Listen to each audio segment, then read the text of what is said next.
Hi everyone, welcome to Sunya IAS. In today's class, we will discuss the new Aarambh batch in which we will discuss the Delhi Sultanate today. But before I start the session, I proudly announce the new CSAT batch for you, which is for 2026 batch, and it is for all the aspirants preparing for 27 or 28. And this is something which will help you in understanding the entire syllabus of CSAT by our IITians. So basically, Sugam sir himself is teaching in this batch with Kuldeep Singh Rathore sir, and they both are IITians. They both know the mathematics, the quantitative aptitude, reasoning so well that they will help you in understanding all the concepts of the English comprehensions and other topics related to the CSAT. You will definitely crack the exam very smoothly if you join this batch through the concepts from the basic to advanced, and this is by the masters of the CSAT. This is the offline Delhi batch in which we have limited seats. Few seats are still there, so if you want you can join, and in case you want more details you can let me know in the comment box. So in today's class, what we will discuss? We will first of all discuss the political history of Delhi Sultanate, and then we will understand how the slave dynasty emerged. After the discussion on slave dynasty, we will discuss Aibak, Iltutmish, Razia Sultan and the rule of Balban, because they were the rulers of the slave dynasty. Basically, when I talk of the Delhi Sultanate, we have Slave dynasty, Khilji dynasty, Tughlaq dynasty, Sayyid dynasty and Lodhi dynasty. So the first one is the slave dynasty, which was started by the Kutubuddin Aibak. Kutubuddin Aibak was the slave of Muhammad Ghori, and that's why this dynasty is also known as the slave dynasty. So here what I will discuss is the slave, the Khiljis, Tughlaqs, the Firoz Shah Tughlaq, his rule, his administration and the invasion of Timur, then Sayyid dynasty and Lodhi dynasty. So basically here I have already discussed few of the parts with you in the last class. If you remember, I told you that how they proceeded from this part of North India and penetrated in the South India as well. So the time period which we are discussing today, it is from 1206 to 1526. Why 1526? Because in the 1526 we saw the first battle of Panipat. Okay, so due to the first battle of Panipat, in which Babur not only defeated Ibrahim Lodi but also killed him. Ibrahim Lodi was defeated and killed, and the Lodi dynasty was completely captured by the Mughals now. So here from the 1526 we will see the rise of Babur. Babur will rule for almost 4 years. After the 4 years, Humayun will come, then Akbar will come, and then Jahangir, Shah Jahan and Aurangzeb.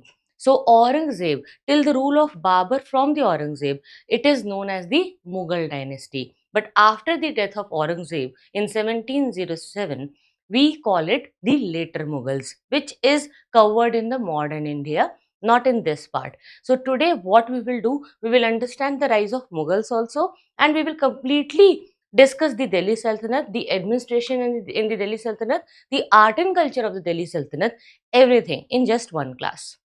Now, when I talk about the first dynasty, slave dynasty, it is from 1206 to 1290. So you can see it is a rule of almost 95 years, right? Which is a very big rule, right? It is like having 100 years, like a complete century was there, isn't it? Do you agree? So this is very remarkable, isn't it? Are you guys listening? Are you guys having understanding of the last class? Did you watch? How many of you were there in the last class? Tell me. Yes. So do you have any doubts from the last class? Very good. So what you need to understand, guys, that here in the Delhi Sultanate, when we are doing the live lecture, you can have the accessibility to ask the live doubts as well, isn't it? So you must ask me the doubts in case there is anything. Fine. Now understand what I want to tell you. Slave dynasty starting from 1206 to 1290 is a very important dynasty. Why? Because first of all, it laid the foundation of the Delhi Sultanate. Second, the ruler Balban was the chief architect of Delhi Sultanate because he started a separate military department known as Diwan-e-Aris. Thirdly, Iltutmish was a great ruler who protected India from the Mongols. So invaders became protectors here. So in case you get this question in the mains, that comment on how invaders became protectors of India under Delhi Sultanate. Can you answer it? Under Delhi Sultanate, in 250 words, would you be able to answer it? If yes, please try to write this answer and send it to me on Telegram. Okay, how invaders became protectors? They got absorbed in the Indian society. This is known as the Indianization. We call it Indianization.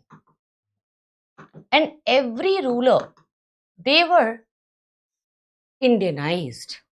They got absorbed in the Indian society. They used to love India. Why? First of all, climatic conditions were very, very good. Resourceful area, good for trade and commerce, very nice and acceptable subjects. The subjects, Indians basically, and the Hindu culture. It talks about acceptability, spirituality, more than fighting. Okay, we are more defensive in nature. We are not attackers. We never used to attack anyone. Hardly and rarely you will see any kind of invasion happening from the Indian sides or from the Rajput sides. Hardly. We had few exceptions, but exceptions will always be there. Exceptions are in everything. We can't talk about the exceptions, right? So in general, Indians were very defensive in nature. They were very nice as the subjects. They used to accept the ruler. The majority of Hindus accepted the minority of the Muslim rules. Majorities of the Hindus got under control of the Muslims who were there in minority. Why? Because Indian subjects are very acceptable in nature. When?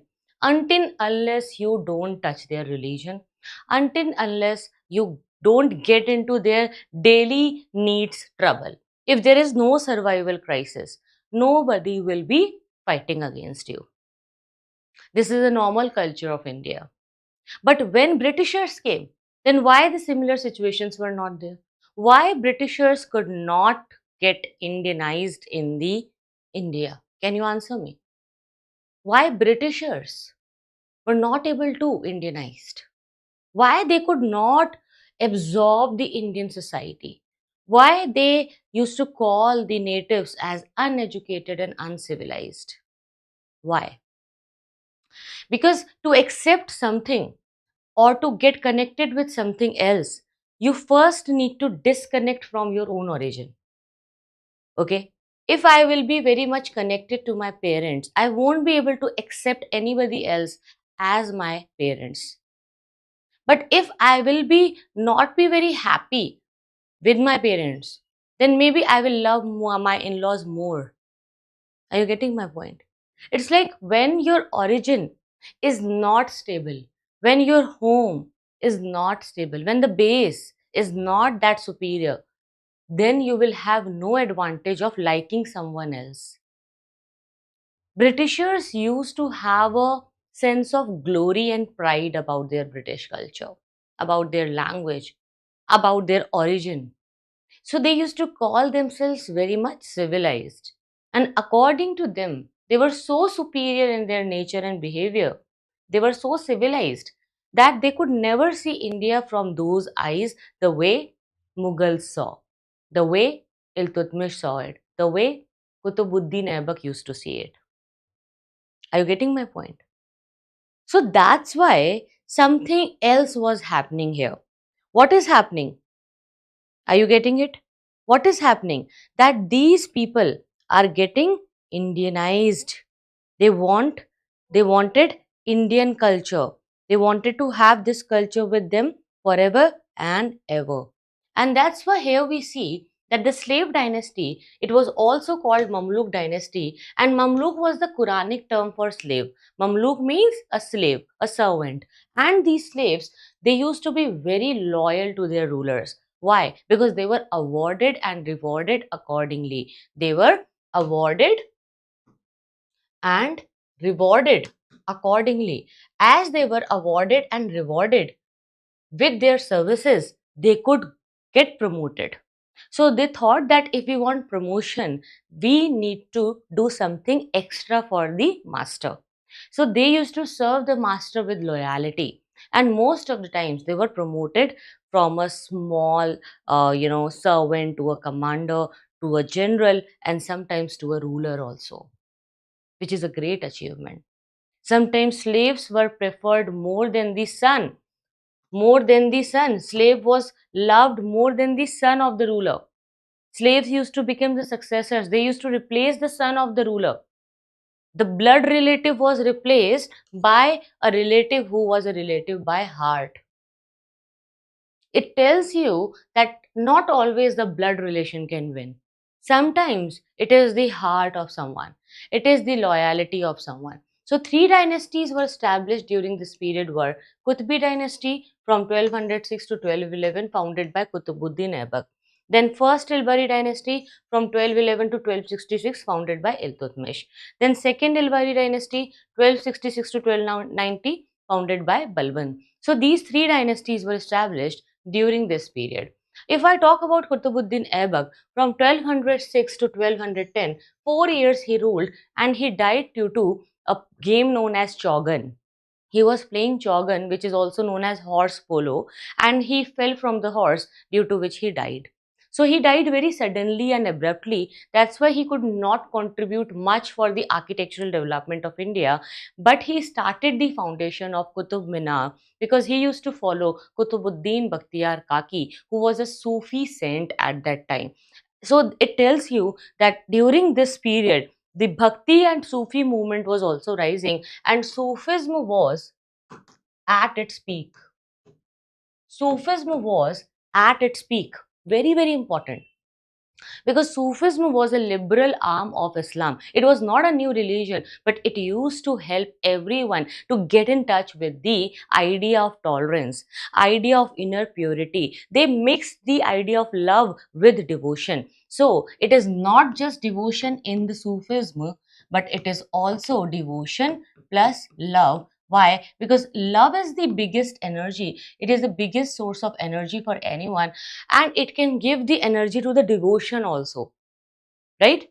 Have you seen people when they are in love, like in a true love, what happens to them? A person who is not able to wake up early will wake up, will rise up in Brahma Muhurat, and he will go to the gym also, he will do other things also. Even if you don't like something, even if you don't want to do something, you would be able to do it.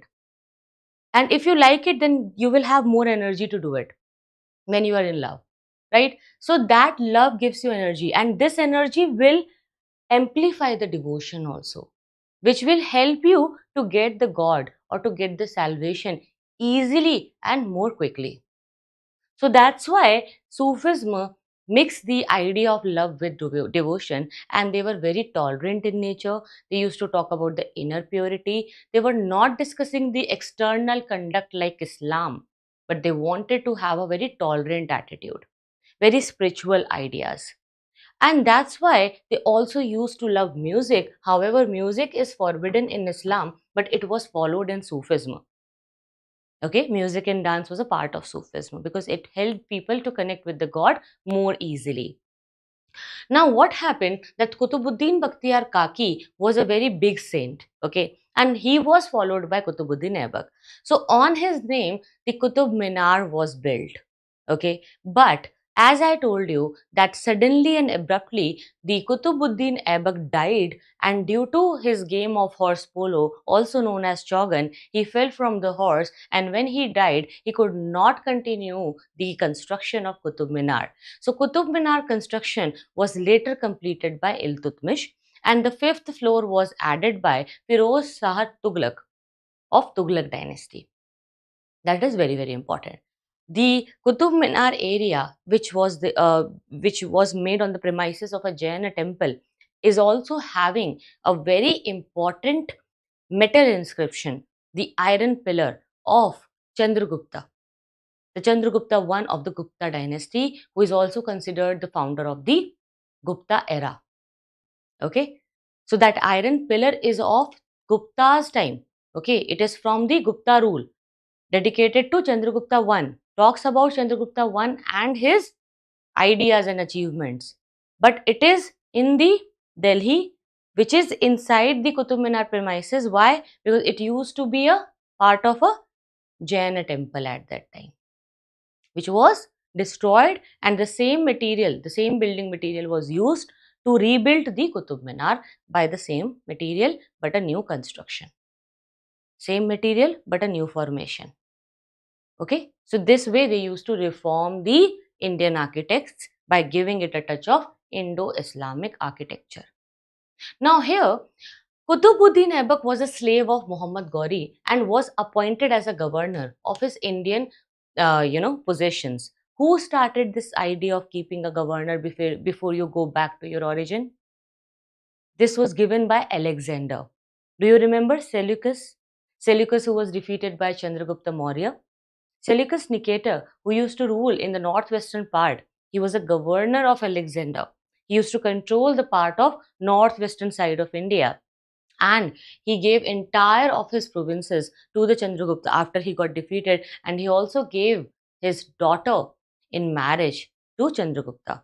Okay, with his daughter Megasthenes also came to the Mauryan court, who used to talk about that it is the greatest creation of mankind. Right, in the Gupta, Chandragupta's time it happened, the Chandragupta of Mauryan Empire. Right, so it happened in the Mauryan Empire, but it is still relevant. Why? Because that tradition is being followed again, and it was followed by Muhammad Ghori. Muhammad Ghori, like Alexander only, he also before going back to where? Ghazni. Before going back to Ghazni, he kept a governor to take care of everything in his behalf, to rule in his behalf. And who was ruling? Qutbuddin Aibak was ruling. What Qutbuddin Aibak did? He set up a military headquarter at Indraprasth. Indraprasth is near Delhi. Here, famous university is also there in present time, which is known as Indraprasth University. You must be knowing. So basically, after the death of Gauri in 1206, Aibak declared his independence and founded the slave dynasty as well as the Delhi Sultanate. So he was the founder. So he had a burden of foundation also, and he had a very short-lived period of development, so he could not focus much on the architectural style, but he started the two types of architectures, which is also known as the central style and the provincial style of the Indo-Islamic architecture in India. Now he assumed the title Sultan and made Lahore his capital. Lahore at that time was the center for India. It was not Delhi, it was Lahore. Why? Because at that time, Pakistan was also part of India only, and Lahore served as a center for the North India. Basically, the eastern and northeastern part of India was always not considered in this part of zone of North Indian dominance. Because at that time, the east and northeast was too far for the people coming from the northwest. So they used to see that only this zone is something to be conquered. And for them, the center happened to be in Lahore, and that's why they thought to keep Lahore as their center. But the capital of Lahore was changed to Delhi by Iltutmish. Iltutmish, when he will become the ruler, the next ruler after this, he will change the capital. He will shift the capital from Lahore to Delhi. Can you tell me what are the benefits of shifting the capital?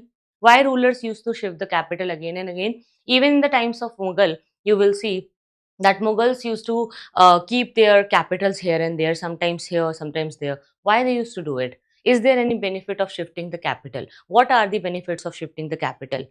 Who will tell me? Be very quick in your answers. Yes, good evening, guys. Good evening, everyone. Now give me the answers. I want your answers now.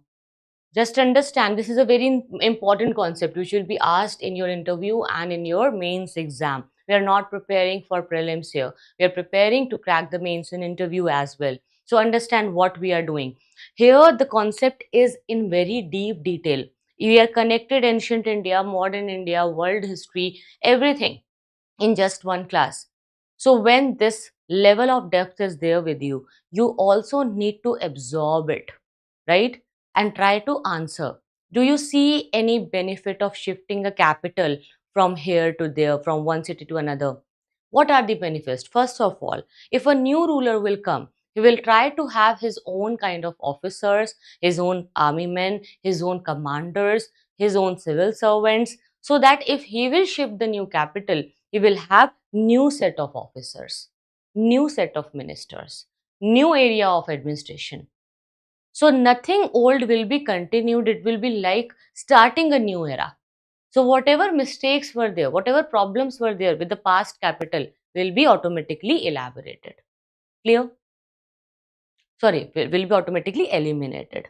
Clear? Second, if any ruler will shift a new area, will shift to a new area as a capital, the political dominance will increase from that particular area, and that area will automatically become the power of the center. It will become a seat of the power, and it will also increase the trade and commerce of that area. So economic benefits will be there. It is beneficial for the development of art and culture also, networking and interlinking the country and connecting people from one area to another area.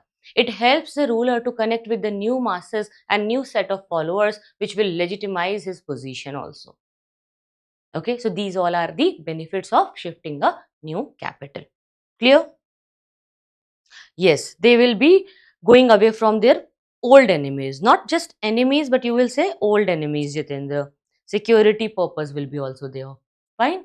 So, what was happening here after the death of Gauri in 1206? Aibak declared his independence. He started Delhi Sultanate. He made Lahore his capital, and he is also known as Lakh Baksh. Why? Because he was a liberal donor. He used to give liberal donations. He used to be the givers of lakhs, and that's why he is known as Lakh Baksh. This can come in prelims, that who is also known as Lakh Baksh. Kutubuddin Aibak. Who is known as the Lakh Baksh? Kutubuddin Aibak. And I told you a trick to remember the names in the history, that comment down that name and then you will revise it. Automatically it will be remembered by you. The best way to remember anything for a long lasting memory, what you can do it multiple times in multiple ways. Like, for example, if you need to remember that Kutubuddin Aibak was the Lakh Baksh, instead of just reading it, you can even listen. You can even read it, you can even listen to it, you can even write it. So, by listening, writing, reading, you are doing all the three activities which may help you in learning the points. Understanding? So, overall, you are all automatically reading it in the slides, it is visible to you. I am also explaining this to you, you are listening also. So if you will write the important points in the comment, it will help you memorize the topic well. Okay, and if you will again write it in your own notes by your own self study, in your own practice, then it will be more consolidated. So the best way to remember anything is to write it multiple times or try to revise it multiple times.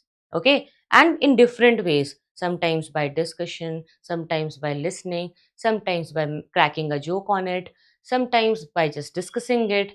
So many things are there. Fine.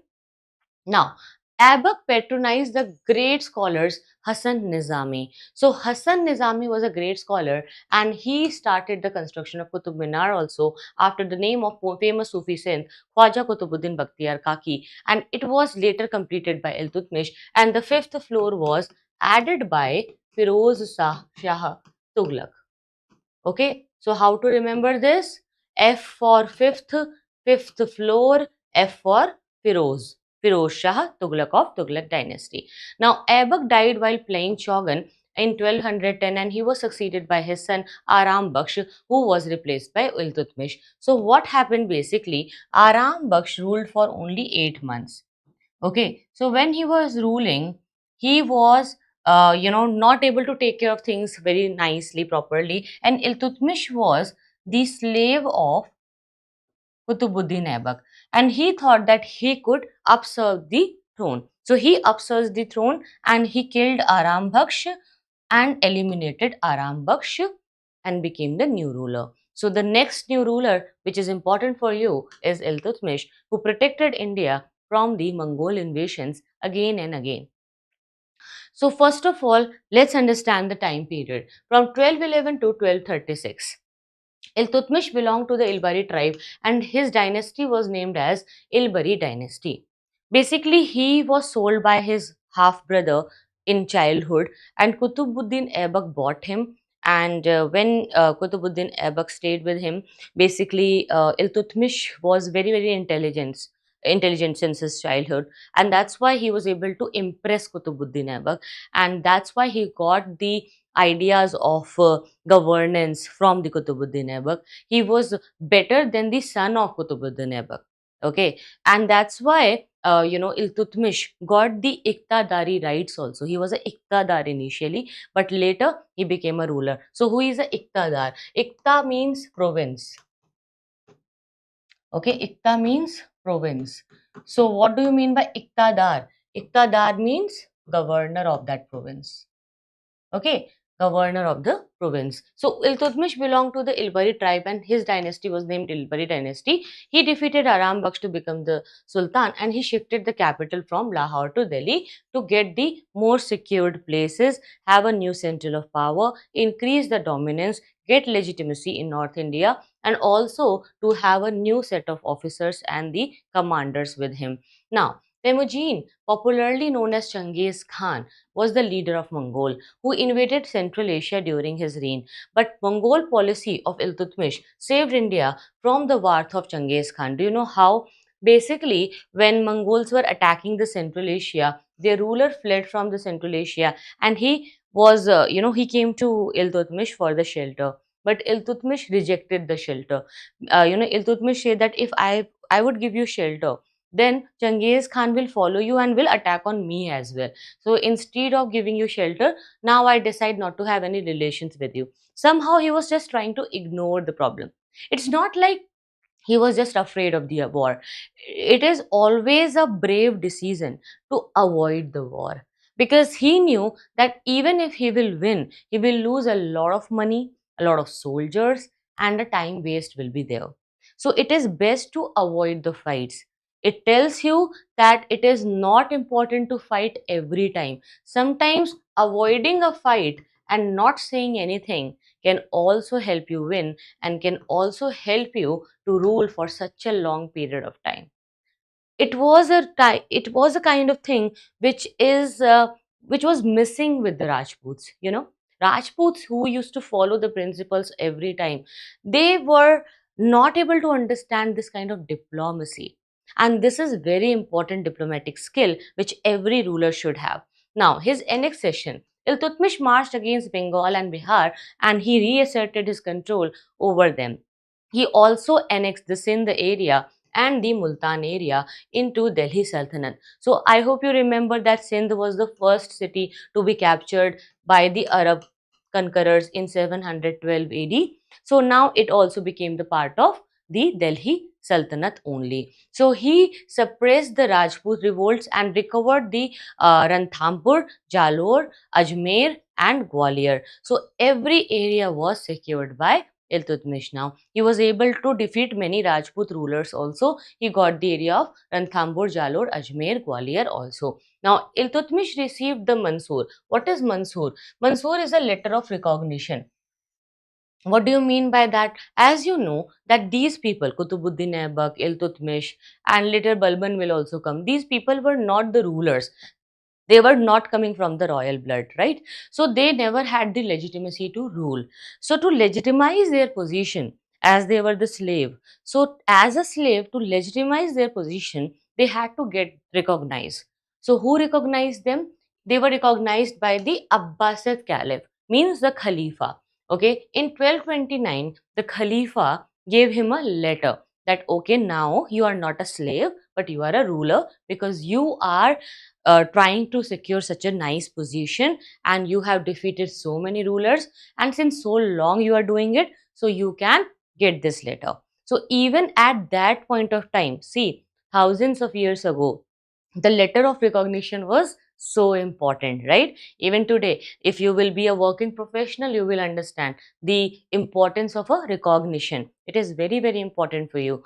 Even it was not secured very easily by the rulers. Initially they had to fight a lot. After winning more than 50 wars, they could only apply for the letter, and then when they used to offer it and when they used to ask for it, after a lot of requests they used to get it. It was a great deal. Okay, it was not a small thing, it was not just a small letter, it was a great deal to achieve it. And when he achieved it, he became the legal sovereign ruler of India. So when he became the legal sovereign ruler, in 1229 he became the legal sovereign ruler. Sovereign means what? Sovereign means a ruler who is internally and externally supreme, and he will be having his own diplomatic political decisions for India. So that's why it is very, very important. Clear? Are you getting my point? Are we a sovereign country now? Is India sovereign? Yes, we are sovereign, secular, socialist republic. Fine. Any doubts? Yes. Now, next important point, yes, Jitendra, you are right that Muhammad bin Qasim only captured Sindh in 712 AD, but now it was recaptured by Iltutmish and now it became the part of Delhi Sultanate. Now, the hereditary succession to Delhi Sultanate was initiated by him as he nominated for the very first time his daughter Razia as his successor. He knew that only his daughter will have the ability to rule, not his son. He patronized many scholars and numbers of Sufi saints who came to India during his reign. The contemporary scholars who added the grandeur to his court, this will come in your prelims exam. Please write it down. Minhajus Siraj, Tajuddin, Nizamul Mulk, Malik Kutubuddin Hassan, Fakrul Mulk Isami. All these are the most important scholars and authors who wrote numerous books about the Indian medieval history, and these are the primary sources for the medieval India. They are the primary sources, and these names can directly be asked in your prelims. They will write it and they may ask you that these scholars were patronized by whom. So they were patronized by Iltutmish. Now, Iltutmish completed the construction of Qutub Minar in Delhi, the tallest stone tower, which is 238 feet, and he also built a magnificent mosque at Ajmer, which is the starting point for the tourism of Ajmer also. Okay, from this area only Ajmer became a very important area, and it also became the city of fragrance because a lot of fragrance is traded from this Ajmer area. Okay, especially the rose attar. Okay, attar and perfumes. Okay, now he also introduced the Arabic coinage into India. This is the very first time which was getting introduced in India, and this became a landmark for everybody else. In later future rulers also copied this style of silver tanka, which is also known as the Arabic coinage system in India. So what is silver tanka? Silver tanka was a coin weighing 175 grams, and it had a silver metal in it. He created a new class of ruling elite also, which is known as the 40, the powerful military leaders, the 40. So have you heard that song Ali Baba and Chalis Chor, or 40, the 40 Chalisa? Do you know about Chalisa? What is Chalisa? Chalisa means chalice. Okay, 40 commanders were there. These 40 commanders, they got their areas divided. They had their lands in their control, and they used to take care of everything. Okay, now what happened that these 40 commanders also used to serve as the council of ministers. They were also like the council of ministers. So they were the ministers and they used to work for the sultan. But they misunderstood their position later.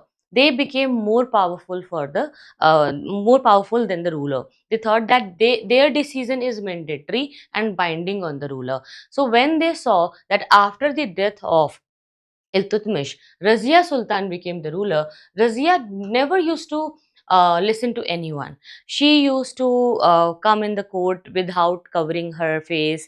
She never used to follow those orthodox Islamic tradition. She always used to lead the army also. She used to go for hunting also. She used to live like a king, not like a princess.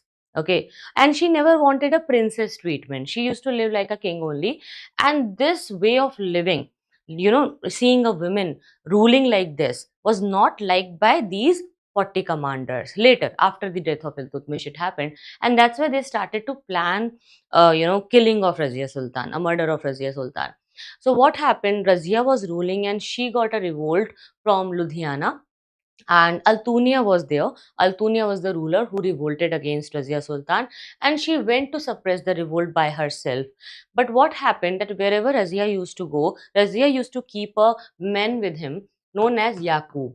Okay, and Yaqub was from the he was an Abyssinian slave. He was a slave of Razia, but he was also a very great warrior. Okay, so Yaqub and Razia, they used to live together and they used to go for the wars together. So sometimes it was misunderstood by the courtmen that maybe they are having some illegitimate relationship. Okay, so about Razia and Yaqub, the ideas and the gossips of illegitimate relationships used to go here and there, and that backbitching used to happen a lot about the Razia. And what happened that she, when she went with Yaqub to kill or to defeat the Altunia, when Altunia revolted, she was captured. Okay, and Yaqub was also killed.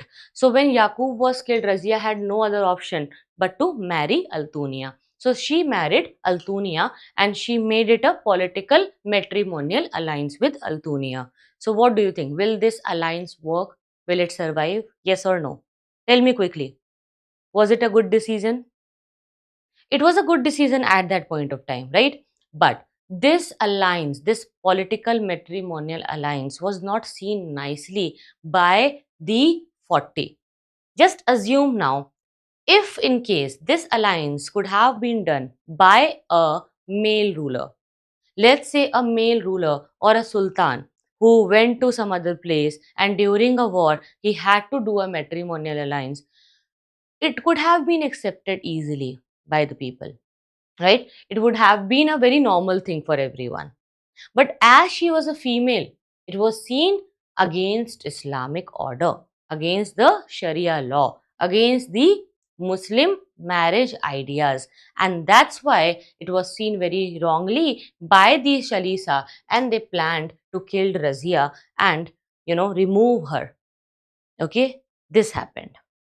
Now, what happened? Razia ruled from 1236 to 1240 again for only 4 years. So, Razia, with the support of Amir of Delhi, seized the throne of Delhi Sultanate. Amirs of Delhi means the big landlords or zamindars of Delhi.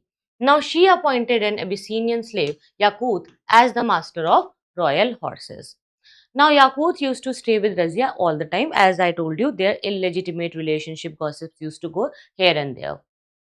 Now, the resentment among the Turkish nobles, those 40 nobles, happened. Why? Because Razia discarded the female appeal and she held the court with her face unveiled. She was not orthodox, okay? As she was very, clear in her behavior, it was not liked by the conservative Turkish nobles because nobles were very conservative.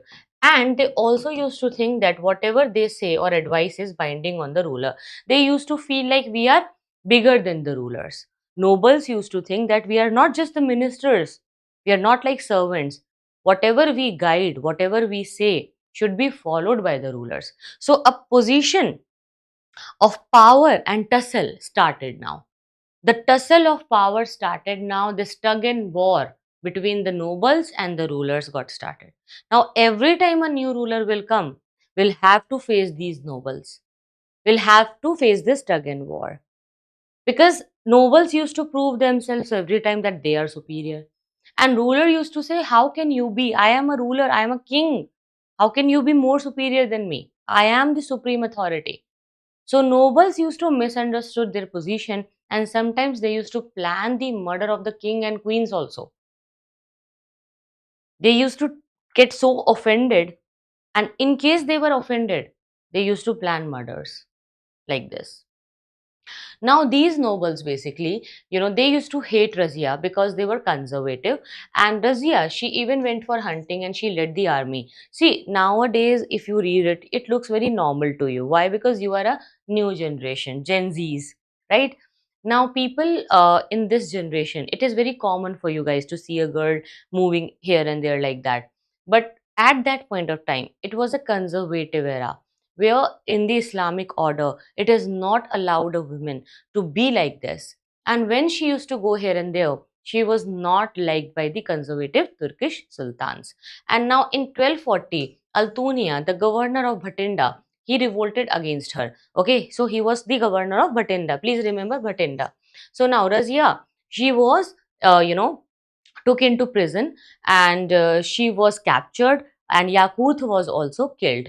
Okay, so Razia won over her captor Altunia after marrying him, proceeded to Delhi, and when they were coming back to Delhi, on their way they were killed. They both were killed. Okay, so she was defeated and killed by her own nobles. The fall of Razia paved the way for the ascendancy of the 40, means now these 40 became so powerful that everybody was afraid of them, that in case these people will not like the ruler, they may do whatever they want and they could kill anyone. So a struggle for the supremacy between the Sultan and the nobles continued in the time period of Delhi Sultanate, and even in the time of Mughals also you will see the same.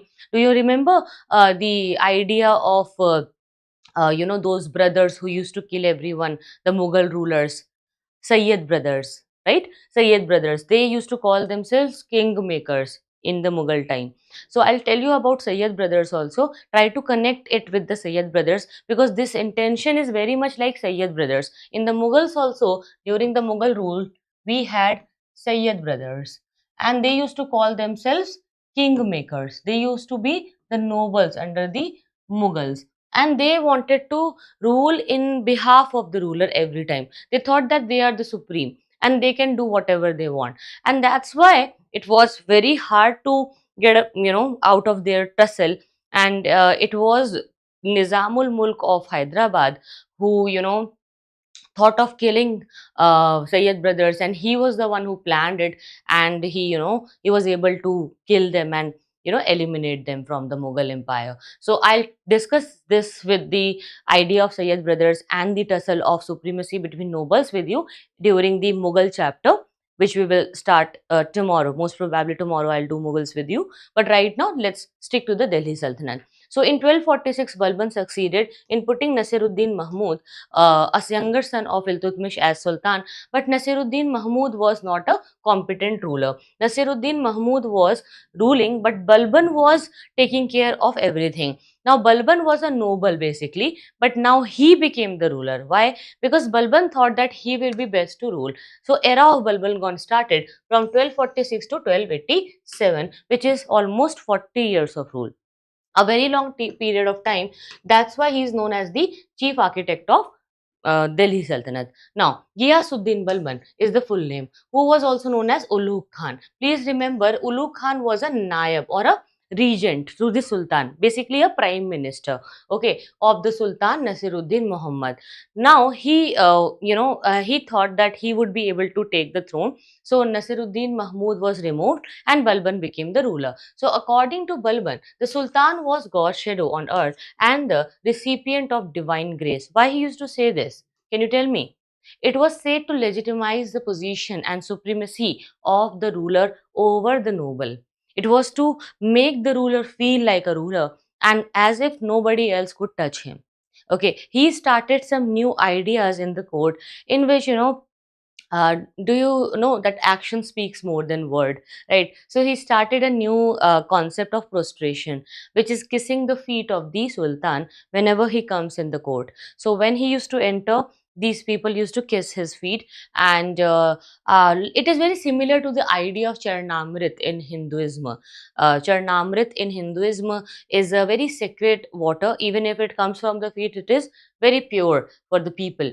Now, that's the same point of idea which was followed here in the prostration. So it is the kissing of the Sultan's feet. So Sultan, whenever he used to come, everybody used to thank him, bless him, and even he started some new festivals like Nowruz. The New Year festival was also introduced by Sultan to show the supremacy and wealth and power of the Sultan to the nobles. So he started a lot of show off. Why? Because he wanted to everybody understand and feel that Sultan is superior than the nobles. Sultan is more powerful than the nobles. Sultan is more important than the nobles. Sultan has the divine right to rule on you. If Sultan wants to do something, it is for your own good. So in this way, he started having those nobles eliminated who used to do conspiracy against him. Okay, by hook or crook, by this or that way, he used to eliminate those nobles who were not loyal to him. Now, he introduced the rigorous court discipline and new customs such as prostration, as I told you, kissing the sultan's feet to prove the superiority of sultan over the nobles. And he also introduced the Persian festival known as Nowruz to impress the nobles and the people with his wealth and the power. He did not share the power with any other noble, and Indian Muslims were not given important post in the government at that time. He, used to take care of entire administration and control by himself. He appointed spies to monitor the activities of nobles also, and he was very much insecure always to, be have that supremacy every time. Now, Balban considered nobles called the 40 as threat to the monarchy, and also he spared only the most obedient nobles and eliminated all other nobles by fear or fall means. He established a separate military department known as Diwane-Aris. I have already discussed this with you. I hope you remember. Multiple times I have told this to you. Now, Balban took severe actions against the Mewatis and also prevented robberies, making roads safe for travel. So this is very, very important here that in 1279, the Tughril Khan, the governor of Bengal, revolted against the Balban, and in the northwest also the Mongols reappeared. So he could not fully safeguard India from the Mongol invasion. So it is just a limitation of the rule of Balban. So in case they ask you that what are the limitation of Balban rule or the Balban era, so this is the limitation. Now, his son Prince Mahmud was killed in the battle, and Balban also died in 1287. He was undoubtedly the main architect of Delhi Sultanate, but Balban died, and after 4 years of his incompetent rule, of his successors basically, Jalaluddin Khilji captured the throne in Delhi in 1290, and he started the new dynasty known as Khilji dynasty. Jalaluddin Khilji was the founder of Khilji dynasty, but the real main expander was Alauddin Khilji. So, Jalaluddin Khilji is the founder of the Khalji dynasty which ruled from 1390 to 1320. Okay, now this is a rule for almost 40 years. Okay, again, sorry, not 40 but 30 years. But it is very, very important for you to understand that this is a very important power of seat. Why? Because it made India a very big power, and it also defeated Mongols under Alauddin Khilji. So Khalji dynasty marked the peak of the Muslim imperialism in India. The founder of Khalji dynasty was Jalaluddin Khilji. He was 70 years old when he came to the power. He was removed by Alauddin Khilji, his son-in-law. Alauddin Khilji basically was not a son-in-law initially. He was a slave, but later he became a governor, and then he was promoted, and later due to his intelligence, Alauddin Khilji became the son-in-law of Jalaluddin Khilji. So Alauddin Khilji ruled for a very good amount of time. He ruled from 1296 to 1316, which is a rule of 20 years. Okay, so for a very long time, he was able to take care of everything, and for 20 years, he framed the regulations to control the nobles, and he passed four ordinances to counter the rebellions. Four ordinances. Number one, he confiscated the properties of the nobles, which is also known as the land revenue reform, so that he will know that which land is there with whom, and a proper measurement was done. So after a proper measurement only a proper taxation could be applied. Secondly, the intelligence system was reorganized, and all the secret activities of the nobles were immediately reported to the Sultan, which is again very, very important. The public sale of liquor and drugs were also totally stopped, and social gatherings and festivities without the permission of Sultan were forbidden. Why? Because Sultan basically never wanted anyone to come against him or to plan anything which was against him. So, if I talk about the reforms of Alauddin Khilji, that's very, very important. Okay. Why? Because it can come in the exam. Reforms of Alauddin Khilji. Three reforms Three types of reforms he did. Number one, land reforms. Number two, army reforms. Number three, market reforms.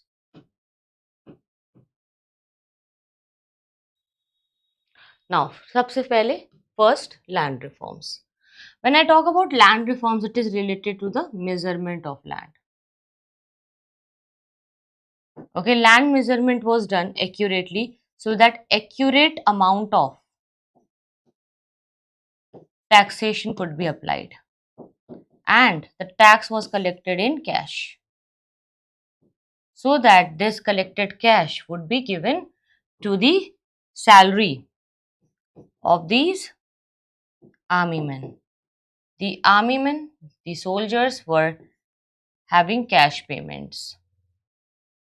They also had the descriptive list of the soldiers, which is also known as Hulia system. They also followed the branding of horses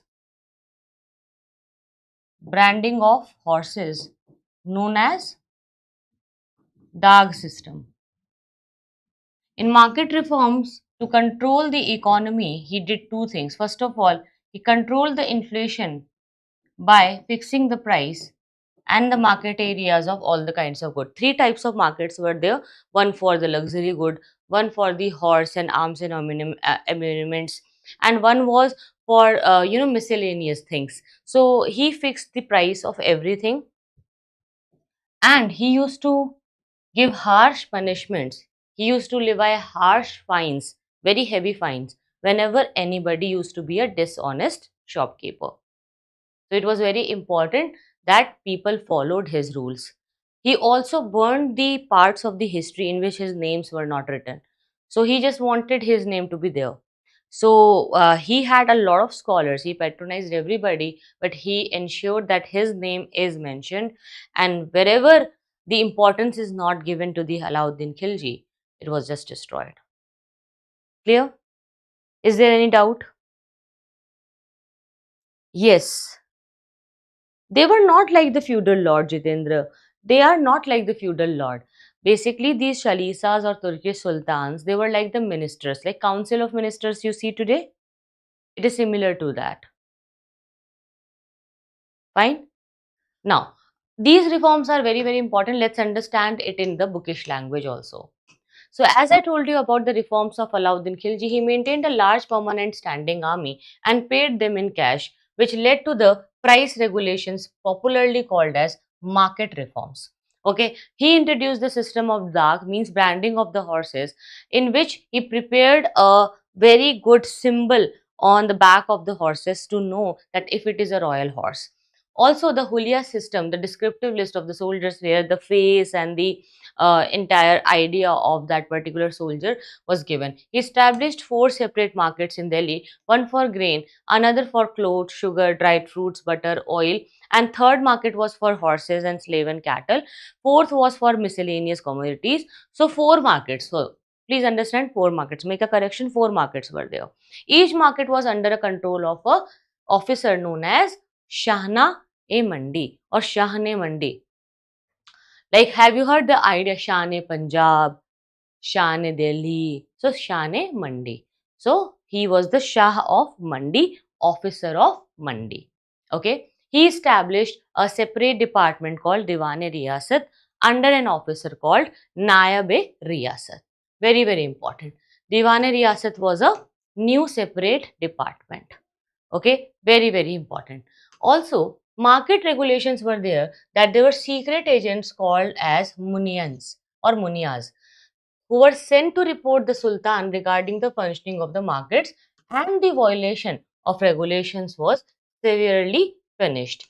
Land revenue administration was that were for the very first time in Sultan of Delhi Sultanate, who ordered for the measurement of land. Why? Because he wanted to collect the cash taxation in cash, in order to enable the Sultan to pay the soldiers in cash. So his land revenue reforms provided the basis for the future reform of Sher Shah Suri and Akbar also in the Mughal Empire. Okay.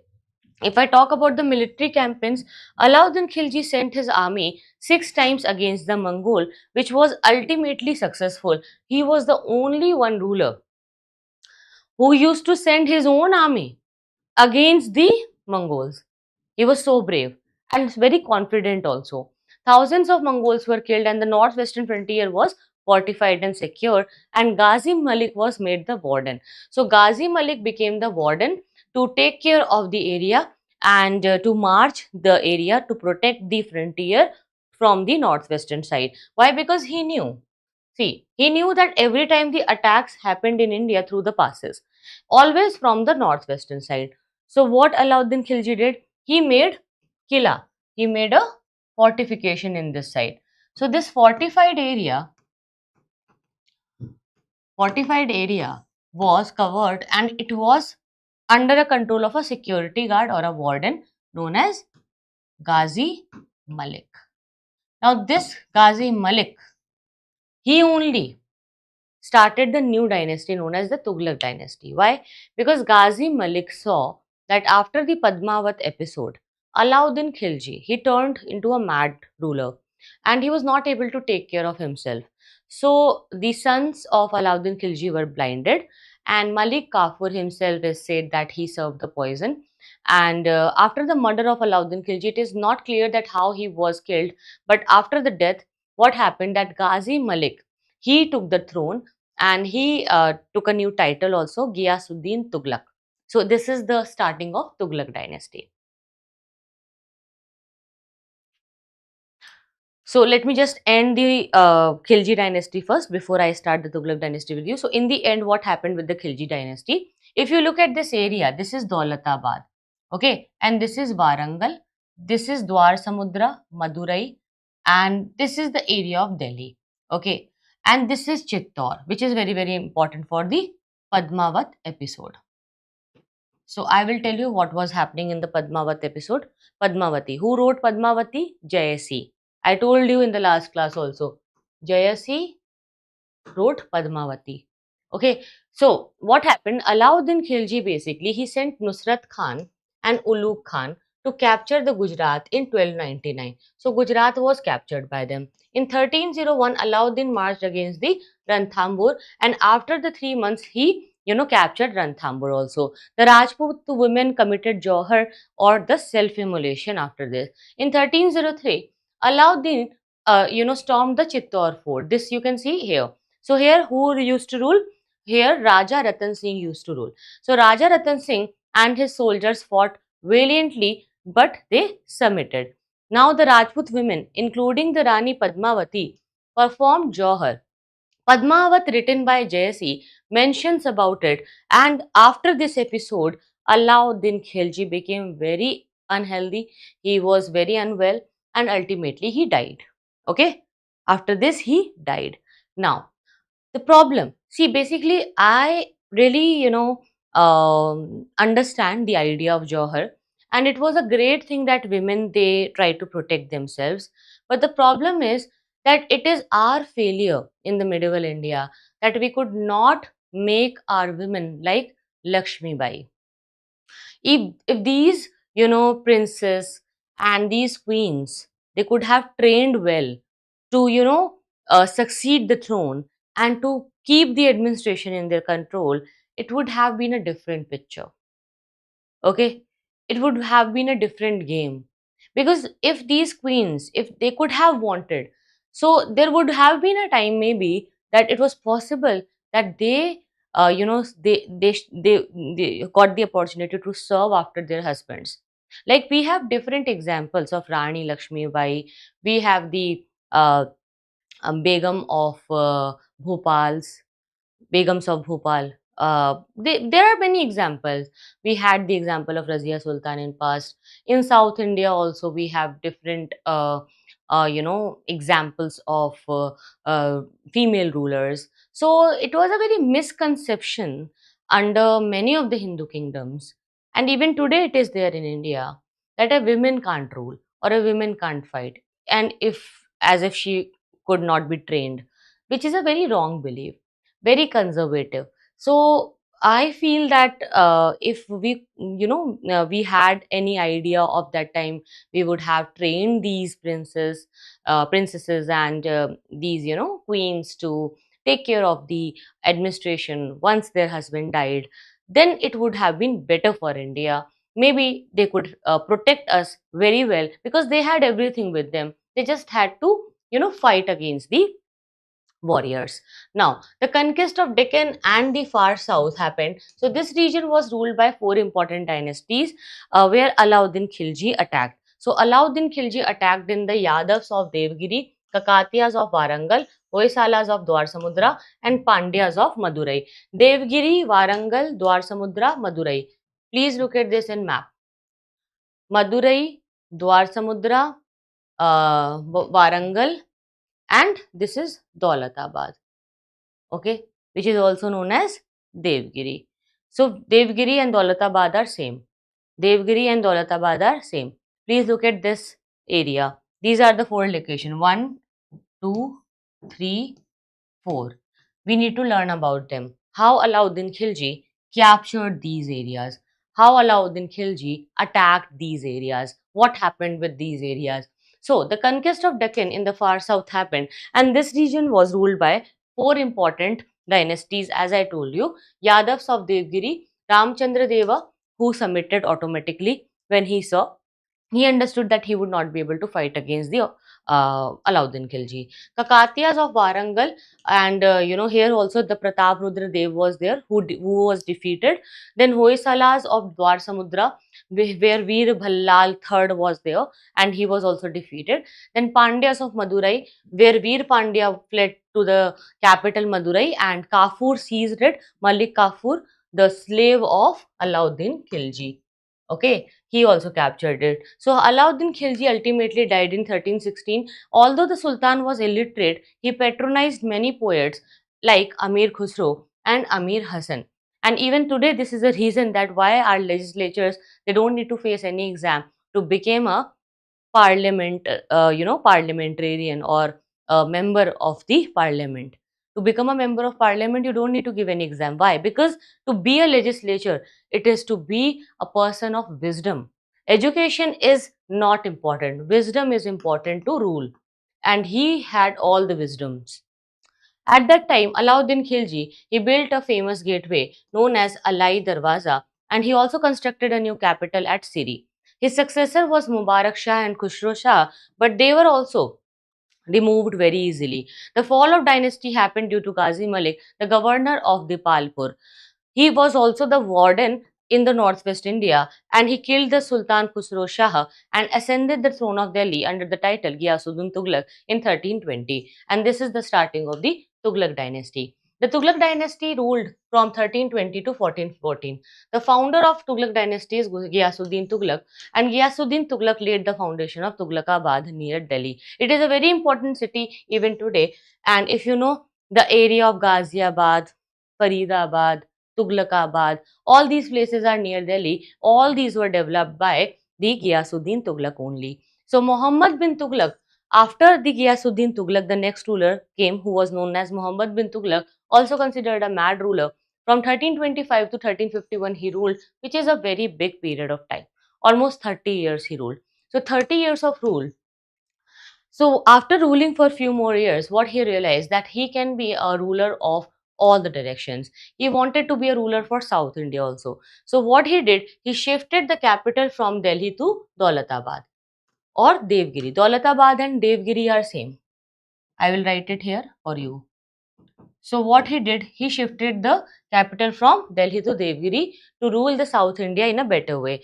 But in this transition, many of the officers and people had to travel a lot. And during this travel, many of the people died. Okay, they lost their lives because a very harsh summer was there and it was a very long route. So ultimately, he had to reshift the capital, and again he made Delhi the capital as before. But during this time of travel, going to Devgiri, coming back to Delhi, this is a very long journey due to which many people got died. Also, Muhammad bin Tughlaq is known as Ulugh Khan. He is said to have treacherously killed his father and ascended the throne with the title Muhammad bin Tughlaq in 1325. He was a very tolerant and a very religious man. He maintained a diplomatic relation with far of the countries like Egypt, China, and Iran. He introduced many liberal and beneficial reforms, but all his reforms failed except one. Can you tell me which reform of which reform of Muhammad bin Tughlaq was not a failure? Muhammad bin Tughlaq. Try to answer quickly. Even if you don't know, you can say no idea, or you can say I don't know. And then I'll tell you. Okay, but you just need to comment, because when you comment, when I see more comments, I get more motivated. It gives me energy in the live class. See, first of all, it is online. You guys are not in front of me. Okay, I only have a camera in front of me. No living thing. How will I feel alive in class? By your comments only, right? If you guys will not tell me, how would I know that even if I am teaching well or not? This is the reason why we don't bring all the courses to YouTube. Because on YouTube, I have seen that students of Sunya IAS, sometimes they become very lazy and they don't even try to connect with me. Yes? So I'll tell you what happened. Basically, he introduced many liberal and beneficial reform, but all his reforms failed. But only one reform, which is also known as agricultural reform, succeeded. Agricultural reform succeeded. What happened in agricultural reform? Can you tell me? He started giving loans, which is also known as Takvi loan. For the development of agriculture, he started a new department for the irrigational purposes, which is also known as department, which is also known as Diwane Kohli.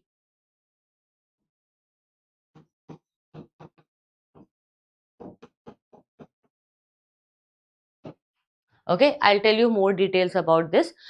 Do you know about the Pradhan Mantri Kisan Fasal Bima Yojana? It's a yojana, it's a policy goes on in India and many of the rural areas. What Prime Minister wants to do? He wants to help the farmers, right? So to help the farmers, he is the first ruler who thought to start a reform for the agricultural areas. Okay, and the idea of giving takkavi loans to the farmers really helped the country to grow with the grain production and have a surplus agriculture with marketable surplus. Marketable produce was there. Now, he maintained a very good relation with everyone. So, first reform was that Muhammad bin Tughlaq wanted to make Devgiri his second capital. So, he wanted to control South India in a better way. That's why he renamed the Devgiri to Daulatabad. I told you Daulatabad and Devgiri are same. Okay. So, Devgiri was known as Daulatabad now. Why? Because Devgiri, the word is sounding very Hindu, right? It is related to Hinduism. Devgiri means a area for Dev, land of Devas, land of God, land of Hindu gods. So it was now known as Daulatabad. Okay, so he was very much like Modi ji, like he also wants to change all the names, right? Here also it proved as a failure because the distance between the two places was very high. It was more than 1500 kilometers and many people died during the rigorous journey in the summer. After 2 years, the Sultan abandoned Daulatabad and asked them to return to Delhi because he himself could not, feel the problematic summers of the south, and he also understood that he would not be able to survive in this way. Second reform which got failed was token currency. In 1329 to 30, Muhammad bin Tughlaq, he introduced a token currency. So what happened that there was a shortage of silver throughout the world. Okay, in everywhere the silver was in shortage, and even at that time only China was having paper currency. In China, the Chinese ruler, he introduced paper currency. So there was a shortage of silver throughout the world, and in 14th century he issued copper coins at par with the value of the silver tanka coins. So when I talk about the reason for the failure, he was not able to prevent the forging of the new coins, and the goldsmiths, they started forge the token coins because it was made up of copper. So large scale forged coins came up. Soon the new coins were not accepted in the market because people thought that it is a fake coin. Now, according to the Barani, the heap of copper coins remained lying on the roadside in Tughlakabad. Who is Barani? Barani is author. Okay, he was an author who wrote about the development under Muhammad bin Tughlaq. Okay, and in this time, you can see that from Delhi to Devgiri, it was so long. The distance was so long. Also, I want you to see this area of Badaयूं. Very, very important. I will discuss Badaयूं also with you. And here you can see Kara. Because Alauddin Khilji, you know what happened? Alauddin Khilji of Khilji dynasty. Initially, he was the governor of Kara only, and then he got the ruler. He became the ruler later. Here you can see Kannauj. This is Lakhnauti of Bihar. This is Jajnagar, very, very important. Here you can see Calicut, where the presence of Portuguese happened. Portuguese will be coming here very soon. Okay, in Calicut area. This area is known as Dwara Samudra. This is Gulbarg, Bidar, Golconda, Warangal. Again, very, very important. Ujjain is in the center of the world. Again, for India, it was the center. Peshawar is here. Lahore is here. Multan, Uch and Udh is here. Okay. So, these areas are very, very important for us. You need to see this map carefully. This is a very important map, or the most important map of medieval Indian history. This is the pink area which you see is the entire zone which was ruled by Muhammad bin Tughlaq, the kingdom of Muhammad bin Tughlaq. And the white areas like the Nagpur area and this area of Odisha, they were the independent kingdoms. White area is the independent kingdom. The pink area which you see is the area of Muhammad bin Tughlaq. Clear? Okay. Barni is the name of a author. He was an author of medieval times. Now, he did one more reform, taxation in Doab. He thought that he lost a lot of money. So, as I told you, Doab is a land between two rivers. Okay. So, he thought to start taxation in Doab, started from the Ganga Yamuna Doab. So, the failure of these two experiments affected the prestige of Sultan. He wanted to have more money. In order to overcome his financial difficulties, Muhammad bin Tughlaq increased the land revenue. He, started collecting more taxes from the farmers of Doab. So, this area was very fertile. So, he thought that he might get more tax. But what happened? The same year, there was a drought. Due to the drought, the problem was not in control of the farmers, and excessive and arbitrary steps were taken in a severe famine to get the taxes.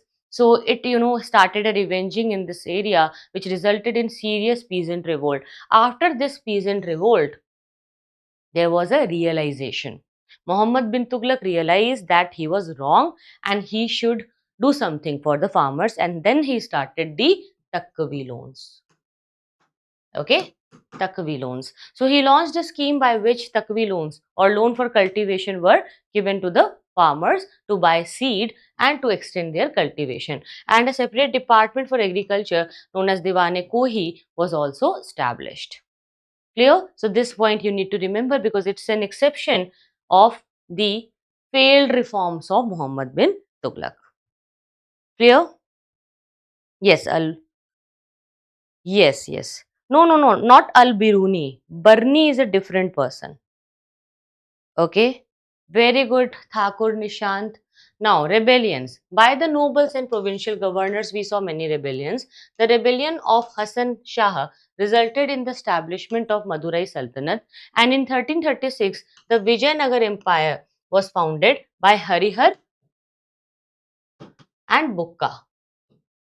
These two people started the Vijayanagar Empire. In 1347, the Bahmani kingdom was established and it was also going on very nicely. The governors of Oudh also in Multan and Sindh also revolted against the authority of Muhammad bin Tughlaq. So Muhammad bin Tughlaq's health became worse and he died in 1351. So he died himself, he was not killed in any war. But Badauni, what he wrote, Badauni made a statement on his death that the Sultan was freed from his people and the people from the Sultan. सुल्तान को लोगों से मुक्ति मिली और लोगों को सुल्तान से मुक्ति मिली. He was a problem for people also, for masses also, because people used to think like, what if he will do this? What if he will do that?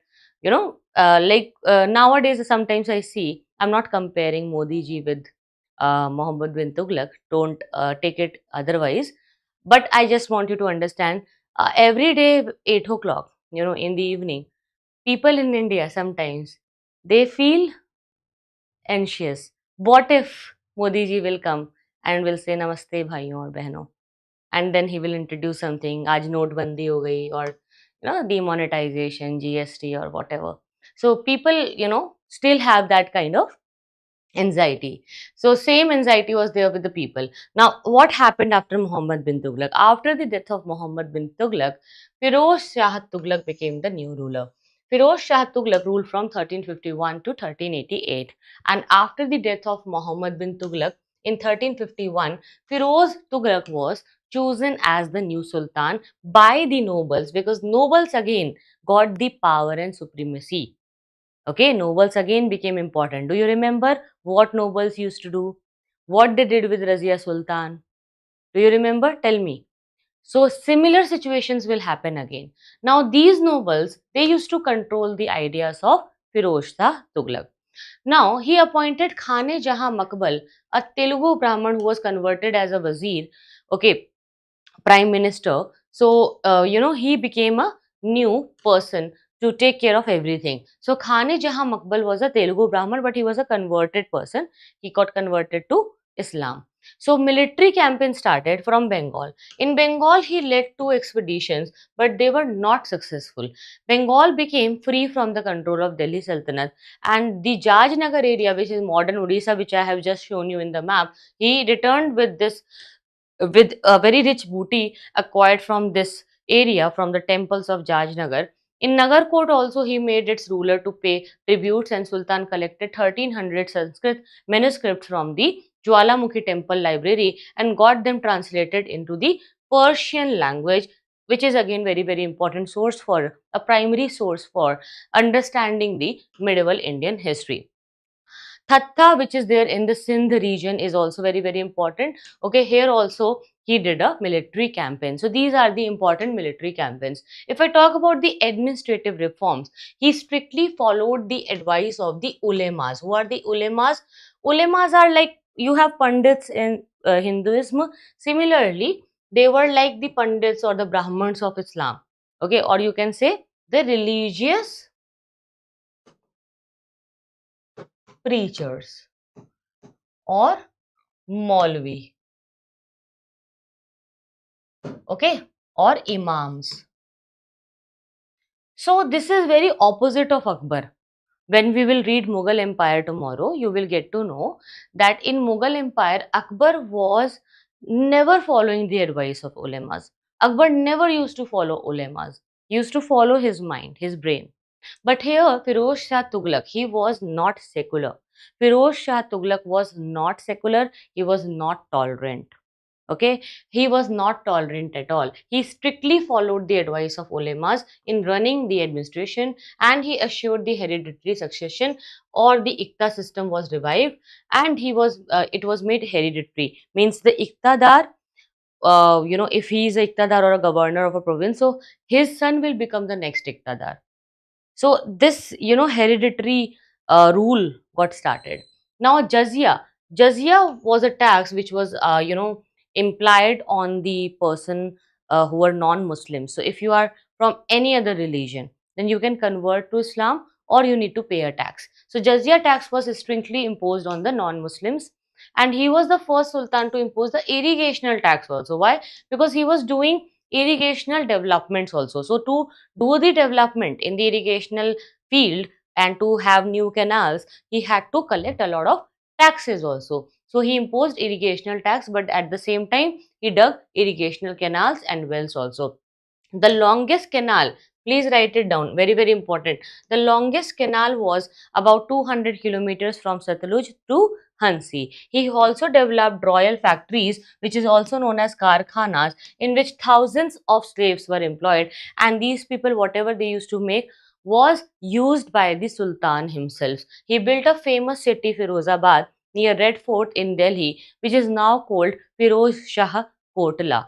Very, very important. Firoz Shah Kotla. He repaired the old monuments like Jama Masjid and Qutub Minar, added the fifth floor of the Qutub Minar as well. He created a new department known as Diwan-e-Khairat to take care of orphans and widows, especially the Muslim widows and Muslim orphans. Okay, so free hospitals, free marriage bureaus for the poor Muslims were also established, and Firoz patronized scholars like Barani and Afif to develop the scholarly activities and write about him. He also was guided by ulemas. He was intolerant towards the Shia Muslims and Sufis, because Sufis are the liberal people. They follow Islam in a very liberal way. So in his regime, the number of slaves had increased to 1,80,000, and the disintegration of state also started. When Firoz died in 1388, the struggle for the power between the Sultan and nobles restarted again. And that's why Delhi, became a very weak center of power. The Delhi Sultanate started declining again. And due to this decline, it invited the invasion of Taimur. Taimur from the Central Asia came to India and attacked and looted India very, very badly. A lot of manpower was destroyed, a lot of wealth was taken away. So many provinces like the Malwa and Gujarat declared their independence, and the invasion of Taimur in 1398 led to the final blow of the Tughlaq dynasty. Now, Taimur also had some governors and commanders with him. So one of the commander of Taimur was Khizr Khan, who was left in Afghanistan to take care. Now Khizr Khan, when he was in Afghanistan, he came to know that there is no ruler of Delhi Sultanate remaining in India. So from Afghanistan, he came to India, and Khizr Khan started the new dynasty known as Sayyid dynasty. Sayyid dynasty, which is from 1414 to 1451, is a small but not very important dynasty for you. But still you need to know. Before the departure from the India, Temur appointed Khizr Khan as his governor of Multan. Temur, after Temur went back, Khizr Khan, he captured Delhi and founded the Sayyid dynasty in 1414. But he died very soon in 1421. Now his successors were not really interested in completing their royal order. So what happened that Mubarak Shah, Muhammad Shah, Alam Shah, they ruled for few years. Now Alam Shah was the last ruler. Alam Shah was there. So Alam Shah, basically what he did, so from 1445 to 1451, okay, these three rulers came, but when Alam Shah came, he was the weakest of the Sayyid prince. Okay, in 1451, he decided to give the throne to Bahlul Khan Lodi. Bahlul Khan Lodi was the governor, but he was a very good caretaker. So it was given to the Bahlul Khan Lodi, and Alam Shah went to Badaयूं. I have shown you Badaयूं in the map, which is near Delhi. So after giving everything to Bahlul Khan Lodi, after handing it over to the Bahlul Khan Lodi, he went to Badaयूं. He got retired and he went to Badaयूं. So now the next ruler is the Bahlul Khan Lodi, who will start the Lodi dynasty. So Lodi dynasty is the last dynasty of Delhi Sultanate, ruling from 1451 to 1526. Very important. Three rulers are there: Bahlul Khan Lodi, Sikandar Lodi, and Ibrahim Lodi. So the Lodi succeeded the Sayyids. They were Afghans. So here it is a very important point that this is the very first time Afghanis are ruling India. Okay? Getting the point? Yes, this is the last topic. Okay, this is the last topic, after which I wanted to do the administration also. But if you guys will allow, I will discuss administration. Otherwise, we will end the topic here. Just, stay here for 10 more minutes, then you will be able to understand. Now, the Lodi succeeded Sayyids. They were Afghans, and Bahlul Khan Lodi was the first Afghani ruler, while his predecessors were all Turks. Okay, so before him, only Turki rulers came in India. Turki rulers invaded India, and these Turki rulers captured. But for the very first time, the Afghani rulers, the Lodis, they captured it.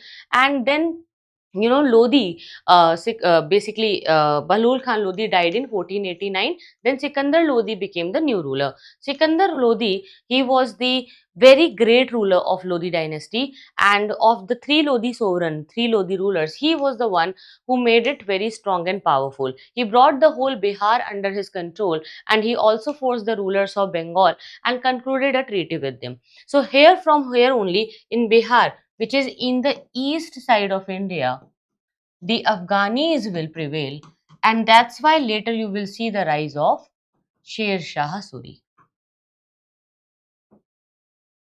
Okay, remember this. Fine. So Bihar was captured now. So he brought the whole Bihar under his control and forced the rulers of Bengal to conclude a treaty with him and extended his empire from the Punjab to Bihar. Roads were laid in, many irrigational facilities were provided for the benefits of the peasantry. If I talk about the religious view, he destroyed many Hindu temples and he imposed many restrictions on the Hindus also. A lot of restrictions were imposed and a lot of problems started to happen. Now, decline of Afghan kingdom, the decline of Delhi Sultanate. The kingdom lasted only for 75 years and Sikandar Lodi was succeeded by his eldest son, Ibrahim Lodi. He was very, very arrogant. He was like a rich brat, okay, very arrogant. So many of his nobles revolted against him. Greatly displeased by his arrogance, Daulat Khan Lodi, he invited Babur to invade India. So now Babur came. Babur already, wanted to do something. He was looking forward. So Babur came in Delhi. He defeated and killed Ibrahim Lodi, and the first battle of Panipat happened. In the first battle of Panipat, Delhi Sultanate ended. Ibrahim Lodi was killed, and in 1526, the first battle of Panipat, the Mughal dynasty started. And from here, we will read about Mughals. So this was all about your Delhi Sultanate. Clear? Now, this was important for the exam. This is it. But for the mains and interview, you also need to know about the details of administration. Like how the Delhi Sultanate used to function, how was the administration, and what they used to do. So that I will discuss in a very short while, very quickly with you. Okay. And that will be dealt for few more minutes. So if you guys allow, I will do it today. Otherwise, we can do it tomorrow also. If you guys have energy, let me know. I am very energetic. I can complete it today. I will deal the administration under the Delhi Sultanate with you. Economic condition under the Delhi Sultanate. Social life under the Delhi Sultanate. Art and architecture of Delhi Sultanate. The literary development of Delhi Sultanate. Because this will come in the mains and maybe in interview also, and this is important for art and culture also. So if you want, I can cover it today itself. In case you don't if you don't want to watch it live, if you are tired, no worries, you can watch it in recording also in later. Okay, so can I continue? If you guys will allow, then only I'll continue. Tell me, complete it? Yes. Should I complete it today itself? Then it will take around 15 minutes, 15 to 20 minutes. You need to stay. Okay, don't leave the class, otherwise it will be very demotivating for me, because I am asking you. In case you guys are tired, then only I will end, or if you want, I will continue. Okay, so I will start the next part of Delhi Sultanate in 1 minute. Just give me some time. Let me just have some water.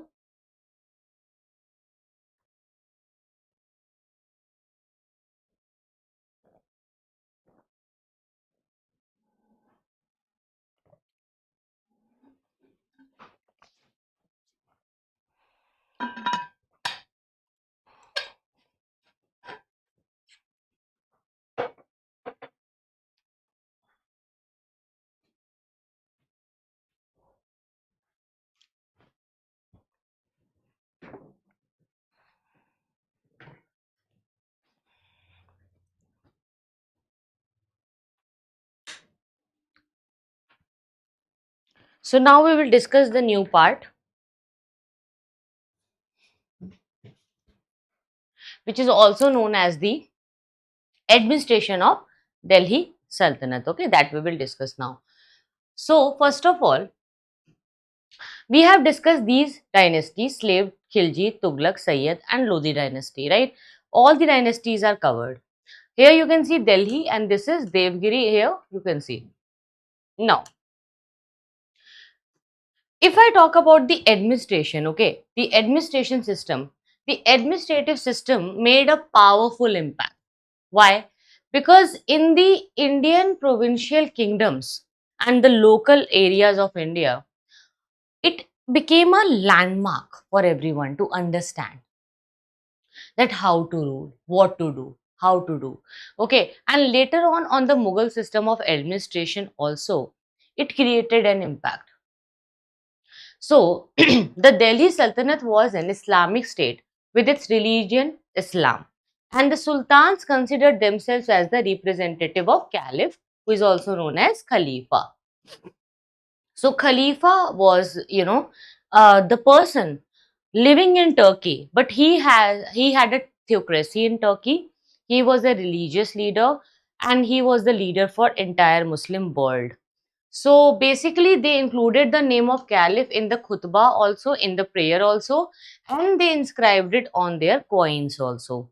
Okay, now Balban continued the practice of including the name of Caliph in the khutbah and coins, and Iltutmish Muhammad bin Tughlaq Firozshah Tughlaq obtained the Mansur, which is letter of permission from the Caliph, to become the sovereign ruler of India.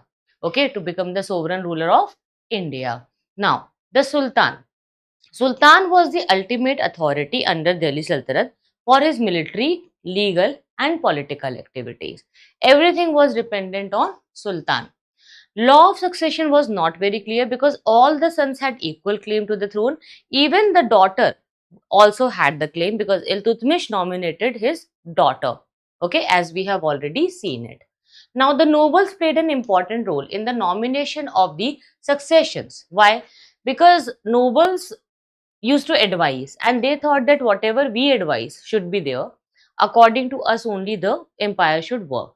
If I talk about the central government, the Sultan was assisted by a number of department and officials in the administration, and that's a very important point. If I talk about Naib, Naib was the most powerful post, and Naib enjoyed all the powers of Sultan, and he exercised a general control over all the departments. Why? Because Naib was like a prime minister. Okay, he had control of everything. Naib was like a prime minister. You can write it down in your notes also. He is like a prime minister. Okay, he exercised a general control over all the departments. So they may ask you in prelims that who was Naib or who had all the controls. Then came the Wazir. Wazir was the person who gave brain to the Sultan. He was the brain. So he was next to the Naib who headed the finance department called Divane Wizarat. So Divane Wizarat was headed by Wazir. Okay. So Wazir is important for Divane Wizarat or the financial department. If I talk about the military department, it was called Divane Aris. Can you tell me who started the military department Divane Aris? It was started by whom? It was started by, yes, Balban. Okay, Balban started it. So Diwane Aris was headed by Aris e Mumalik. He was responsible for recruiting the soldiers and administrating the military department. He was not the commander in chief of the army, but Sultan himself was the commander in chief of the army. Sultan himself was the commander in chief of the army. The military department was set up first by the Balban, and it was further improved by Alauddin Khilji, because Alauddin Khilji started giving the cash payment. Alauddin introduced a system of branding of horses and payment of salary in cash. Cavalry was given importance in Delhi Sultanate. The Department of Religious Affairs was also there, again very important for prelims, which is known as Diwani Rasalat. It was headed by Chief Sadr. Okay, if I talk about the role, the grants were made for construction and maintenance of mosques, tombs and madrasas. So judicial department was also there, where the chief qazi used to be there, and Muslim personal law or the Sharia law was followed in the civil matters, but Hindus were governed by their own personal law in their own cases, and it was dispensed by the village panchayat because the Muslim law used to follow the ideas of Dharma Sutras, Smritis, and Manusmriti as well. So it was hard to understand for the Muslims. Now, if I talk about the criminal law, it was based on the regulations made by the sultans, like how Sultan wanted it. The Department of Correspondence, known as Diwane Insha, was there. All the correspondence between the ruler and officials were dealt by this department. If I talk about the local administration, the Iktas were there. Ikta means a province. So the Ikta is a province under Delhi Sultanate, and they were initially under the control of nobles, means a Iktadar. And Muktis and Walis were also there, the governor of the provinces, which is very similar to the Ikta but smaller than the Ikta. Okay, they were to maintain the law and order and collect the land revenue. Division of provinces also happened, like sheikhs were there. Sheikh means a block. Okay, a block was there. Okay, or you can say a zilla. Block or a zilla. So sheikhs were under the control of Shikdar, and then the parganas were there. They were comprising of villages which was headed by a amil, means a tehsildar. Amil is like a tehsildar. Okay, who is a amil? Amil is like a tehsildar. Remember this, very very important. Clear? Now, next is the village. Village was the basic unit, and the village headman was known as Mukaddam or Chaudhary. Okay, Mukaddam or Chaudhary. So, Patwaris were also there, the village accountant. If I talk about the economy, the lands were classified into three categories. Ikta lands means the land assigned to the officials as iktas instead of payment for their services. Khalisa land, land under the direct control of Sultan, and the revenues collected were spent for the maintenance of royal court and royal household. Inam land means the land assigned or granted to religious leaders or religious institutions. So the peasantries paid one third of their produce on land revenue, and sometimes even one half of the produce. If I talk about the efforts by the Sultan to enhance the agricultural production, Muhammad bin Tughlaq and Firoz Shah Tughlaq provided irrigational facilities and takvi loan, as I have already discussed this with you. They also encouraged the farmers to cultivate superior crop like wheat and barley instead of wheat, basically instead of barley, because barley was not a superior crop. Firoz Shah encouraged the growth of horticulture, and Muhammad bin Tughlaq created a separate agricultural department named as Diwane Kohi. The process of urbanization was very, very good. A number of cities and towns had grown during this period.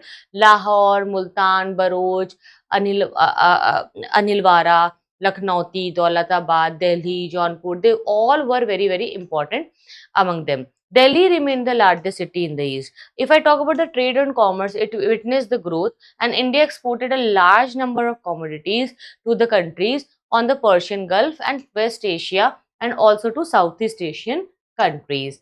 Overseas trade was under the control of Multanis and Afghan Muslims. Inland trade was dominated by Gujarat Marwadis, and merchants and Muslims of Bohra merchants were also there. The construction of roads and their maintenance facilitated for smooth transport and communication. Sarais or the rest houses were built on the highways, and they were maintained for the convenience of the travelers. Cotton, textile and silk industry flourished in this period. Sericulture was also introduced on large scale. Paper industry had grown, and there was an extensive use of paper from the 14th and 15th centuries. Other crafts like leather making, metal crafting, carpet weaving also flourished during this period due to the increased demands. If I talk about the coinage system, it developed during the Delhi Sultanate. Iltutmish issued several types of silver tankas. On silver tanka, it was divided into 48 jitals during the Khalji rule and 50 jital during the Tughlaq rule. If I talk about the gold coins or dinars, it became popular during the reign of Alauddin Khilji after his South Indian conquest. Muhammad bin Tughlaq experimented token currency and also issued several type of gold. At least 25 varieties of gold and silver coins were there. If I talk about the social life, the traditional caste system with the Brahmins on the upper strata of society was prevalent. The position of women, a subservient position was there. The practice of sati was widely prevalent. The seclusion of women and the wearing of parda became very common among the upper class women. The Arabs and the Turks brought the Parda system into India, and it became widespread among the Hindu women in the upper classes of North India. During the Sultanate period, the Muslim society remained divided into several ethnic and racial groups, and there were no intermarriages between these groups. Hindu converts from lower caste were also not given equal respect. The Muslim nobles occupied high offices, and they were rarely the Hindu nobles were given high positions in the government. Hindu were considered zimmis. What do you mean by zimmis? If you remember when Sindh was captured by the Muslim rulers, it was known as what? Do you remember that? The subjects were known as zimmis, means the protected subjects. So protected people were forced to pay the tax known as jizya, as they were not Muslims. In the beginning, jizya was collected as a part of land tax, but Firoz Shah Tughlaq, he separated it from the land revenue and collected jizya as a separate tax. Sometimes Brahmins were exempted from paying the jizya. If I talk about art and culture, the Turks introduced the arcs, domes, lofty towers, minars, minarets, decorations using the Arabic script. Because in Islam, the idol worship is forbidden, right? In Islam, the idol worship is not there, so they could not make these sculptures.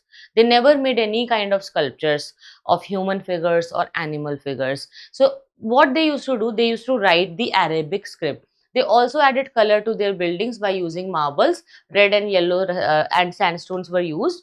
In beginning, they converted temples and other structures to make their own mosque. So these structures were demolished into mosque, and they were converted. For example, Quwwat ul Islam Mosque, which is near Qutub Minar, it is in Delhi, and it is made by the same material which got destroyed by many Hindu and Jain temples of that area. But later they began to construct new structures also, with the new ideas, with the new things, because they understood that they are living in an area which is Hindu majority, and to collect the taxes on time, they need to do something for Hindus also. So Qutub Minar was founded by Aibak, we all know, but it was completed by Iltutmish. It was dedicated to Qutubuddin Bakhtiyan Kaki, who is a Muslim saint.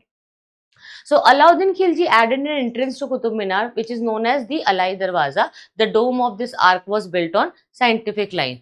And Alauddin Khilji, when he saw the Qutub Minar, he was so fascinated that he himself also wanted to make a bigger Qutub Minar. Okay, so parallelly, he also started a construction of a bigger Minar, okay, bigger than the Qutub Minar. So when he started this, what happened? He could not complete it before the completion of that minar. It is still there, it is incomplete, but if you will go to the Qutub Minar, you would be able to see that.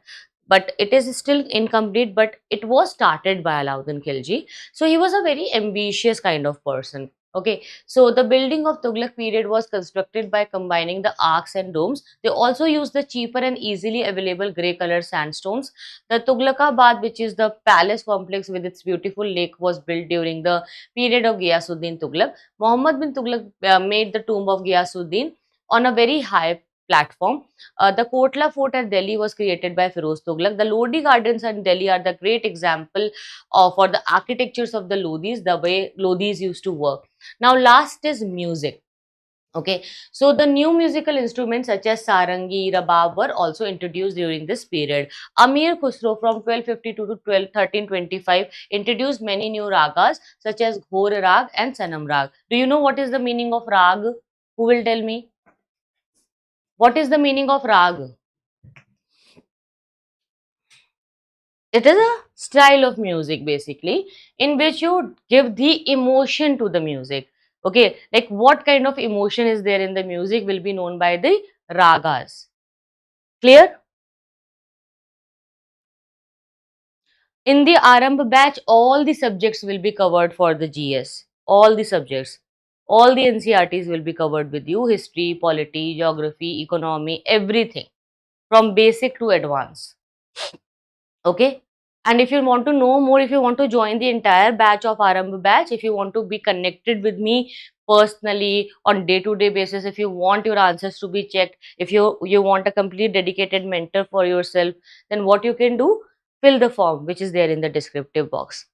Okay, it is in the description. Clear?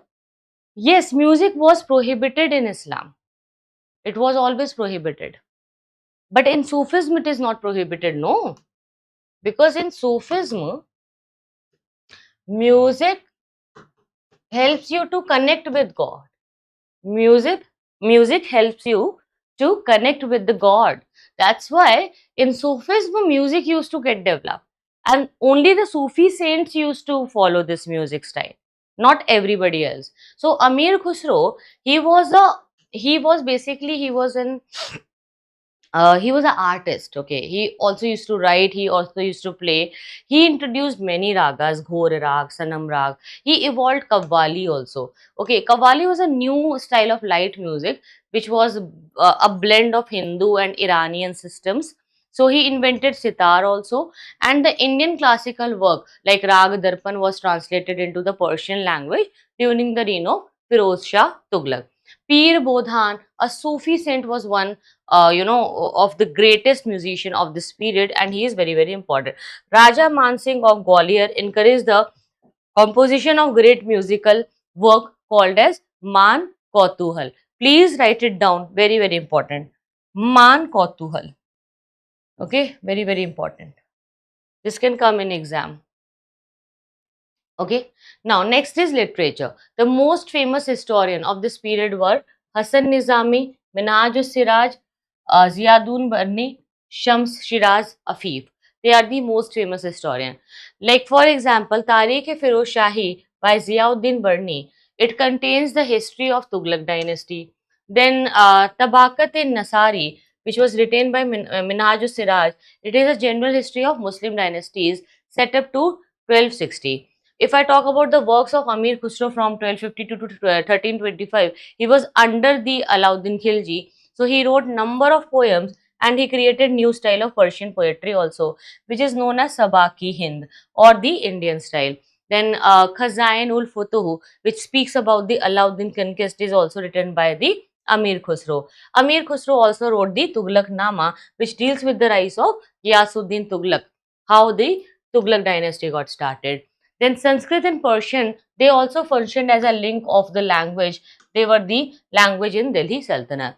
Zia Naqshbandi was the first to translate Sanskrit stories into the Persian language. He was the first to translate. He was the first man who did the translation activities. Zia Naqshbandi. Please write it down. Zia Naqshbandi. The book which is Tutunama or the Book of Parrot, it also got translated, okay, into the Turkish and later into many European languages. The Raj Tarangini, which was written by Kalhana, which belongs to the period of Zainul Abidin, the ruler of Kashmir, is also a very important text which gives you the entire idea of the rulers of Kashmir, their genealogy, that how they became ruler and how the political history of Kashmir used to work. Many Sanskrit works on medicine, music were also translated into Persian languages. In Arabic, Al-Biruni's Kitabul Hind is also the most famous work. If I talk about the development of regional languages, the Chand Bardai, very, very important poet. He was the famous Hindi poet of this period, and the Bengali literature had also developed under the Nusrat Shah. He patronized the translation of Mahabharata into Bengali. The Bhakti cult led to the development of Gujarati, Marathi languages, and Vijayanagar Empire also patronized the Telugu and Kannada literature, due to which a lot of local languages also got the prominence during this empire during this time. So finally, we have completed the Delhi Sultanate with all the details. Okay, nothing can come outside this. So I have covered everything for you. Now, again tomorrow, I'll see you guys for the Mughal dynasty. In this way only, we will cover the Mughal empire with the same chronology and the sequence. Still, in case you have any doubts, please let me know if there is anything you want to discuss with me, or otherwise I can end the session here. If there are no doubts, then you guys can leave, or if you have any doubts, please let me know. I will be there to help you and guide you. I can stay here for 2 more minutes, and if you have any doubts, I can discuss your doubts. Okay, guys? And those students having no doubts can leave the session here. Thank you so much for coming. Thank you so much for watching. Now I will take the questions. So one by one, you guys can ask your questions. Okay. The first question is, all are on online or recorded? Live classes only. Okay, you will get live classes. They all are live. so that you can interact with me. And I'll be teaching the entire course.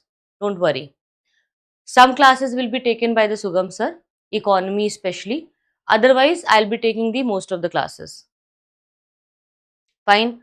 Then next question is, how can we join the batch, ma'am? Please discuss it in the end of the session. Okay. So, Rahi, basically, this Aarambh batch is a batch in which I will do all the NCERT books with you, with more details than NCERT in a better chronological order.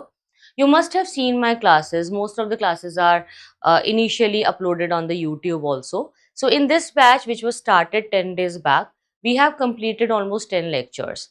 From the 10 lectures, initially 4 lectures were uploaded, not 4, but 3 lectures were uploaded to YouTube also. So this is the fifth lecture which got uploaded, because I wanted some important lectures to be there for the YouTube audience as well. So to help the learners who could not afford, we published it on YouTube. So today's class is a public class which happened on YouTube, but the link of the classes will not be given to you in this way. Only the students who will pay for the Arambha batch will get to see the next classes from tomorrow. So in case you want to join, what you can do is you can comment down below in this particular uh, you know comment section of this video, or in the description box the phone number is given, the link of the form is given, the feedback form is there, the joining form is there, and even from the website of Sunya IAS you can join the batch. So there are many ways, multiple ways are there to join. So Arambha batch you need to join, okay, to get to details of this particular course. It's a very easy, and it's not expensive. A very less amount of fees is taken, and that fees, that small amount, why it is taken, it is a paid batch, but a very small amount of fees is taken from you. Why? Because uh, it's just to make you more sincere in the classes. Once you come in a paid class, you would be able to be more sincere, and it will be a pressure on you financially. It will be a burden on your head that you need to watch the classes sincerely. Okay, so that the level of seriousness will be there, and only the sincere aspirants can join. Okay, because that on YouTube sometimes we don't get to see everybody having that sincerity and level of understanding. But in the paid batches, you only get the sincere students who are really there to prepare for the exam.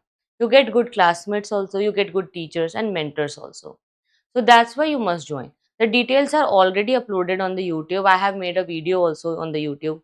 You can watch that in the video section. I have uploaded many live classes from the Arambha batch. You can watch those past live lectures, like day before yesterday also I have taken one class, and then you can ask your doubts accordingly. No, you will not get the recorded version. Basically, it will be a live class, but it will be recorded also. You can watch it later also. Like in case you miss the class, you can watch it later multiple times. Okay? You will get the recorded version also, but it will be a live lecture series. So in case you can join live, then you can come. But if you miss the class, you will get the recordings. It will be helpful, and it will be very important for 2026 prelims, because it will help you save your entire attempt. Otherwise, one attempt will be wasted. As you know, only 6 months are left, but these are enough. In this time, instead of reading hundreds of NCERT, right? More than 50 books are there in NCERT. And then other books are also there to supplement these studies, and the notes of NCERTs are also there in the market. So instead of reading those 50 books, you can just watch this one course and save your time. And then do your self study for the standard book, like the advanced books, and for writing the mains answers, or for the CSAT, or for the optional, you can dedicate your time. Okay, so it will be a very good save of time for you. Okay. It is valid for around, I think, 1 year or more. That only the team can tell you. The counselors will be there to help you and guide you about it. See, I am a teacher. Okay, I'm not a counselor, so I can't, tell you everything in detail about the duration and the portal and how to do things. That the counselor will be there. The mentors are there. to guide you. I am to teach you and to help you in the examination. So, as a faculty, I don't have that much of knowledge of counseling. But what you can do is, if you are interested, you can call on the number, and the team of Sunya IAS will help you and they will clear all your doubts. Okay. I think the course will be for 1 year, valid for 1 year. Okay. That you can confirm. 1 year, 2 year, that you can confirm from the counselor. Fine. Notes will be uploaded on Telegram. सारे notes आपको Telegram पे मिलेंगे. You will get it on Telegram. Please join the Telegram channel, everyone.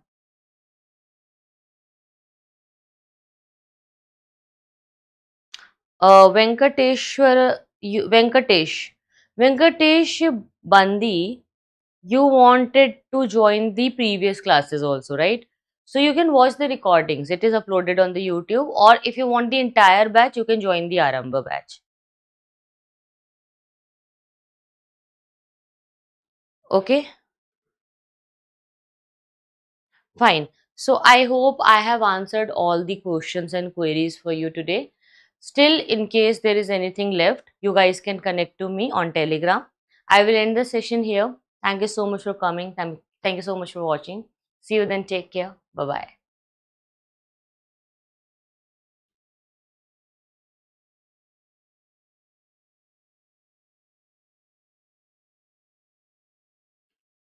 Thank you. Thank you guys. Thank you, Rahi. Regular timing is 8 p.m., 8 to 10 p.m. daily. Okay. I'll see you guys again tomorrow, 8 o'clock. Class timing is 8 p.m.